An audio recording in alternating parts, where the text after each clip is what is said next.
नई मुंबई में आज सेमीकंडक्टर परियोजना का शुभारंभ राज्य के मुख्यमंत्री और दोनों उप मुख्यमंत्रियों की उपस्थिति में किया गया। इस मौके पर मीडिया से बात करते हुए उद्योग मंत्री उदय सामंत ने विरोधियों पर निशाना साधा।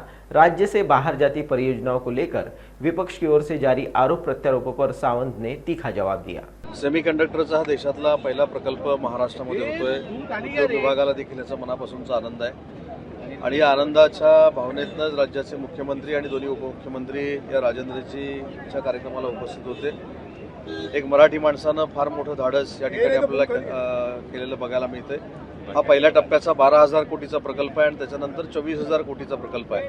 असा 36,000 कोटीचा हा प्रकल्प आहे आणि मला असं वाटतं की जी लोक सांगत होते की प्रकल्प बाहेर गेले, इकडे गेले, तिकडे गेले, त्याला सरकारनं म्हणण्यापेक्षा राजेंद्रजींनी हे उत्तर दिलेलं आहे की महाराष्ट्र हेच ग्रोथ इंजिन आहे भारताचं।